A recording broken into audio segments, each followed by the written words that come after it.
Կարտոֆիլի դաշտերում չեն հնձել այն, ինչ ցանել են։ Շիրակի մարզում շոկի պատճառով կարտոֆիլը շուտ ծլեց ու բերքը սպասվածից քիչ եղավ։ Բացառությամբ Մարտունու կարտոֆիլի, որը կրկին առատ էր, ռեկորդային շատ։ Գեղարքունիքի գոտում ունենք եւ հաջողություն, հատկապես մեր միավորման ֆերմերները Վարդենիսի տարածաշրջանում 60 տոննա 1 հեկտարից բերք են ապահովել, միջին բերքատվություն։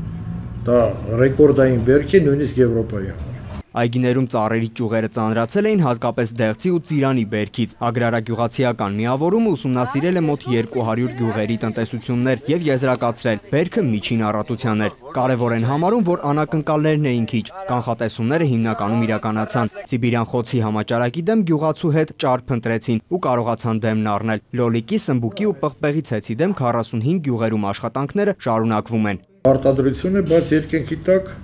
կլինեն եւ անհաջողություններ, բայց եւ կա գյուղատնտեսական գիտություն, գիտելիքներ, որ մենք այդ գիտելիքները կիրառելով այդ գործիքները կհաղթահարենք բոլոր դժվարությունները։ Որ եկող տարին ավելի բերքառատ լինի, Հրաչ Բերբերյանը գյուղացուն խորհուրդ է տալիս հողը մշակելուց առաջ գիրք թերթել։ Հենց գրագետ պատվաստումների շնորհիվ էր, որ ծիրանն այս տարի առատ էր։ Ցանկանում եմ հայ մշակի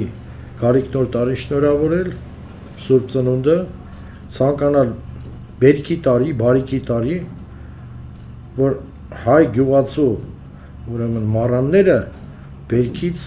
այնքան շատ լինի, որ չտեղավորվի այդ մառաններով բերքը։ Սպարտակ Գրիշյան, Վահե Եղիազարյան, ժամը լրատվական։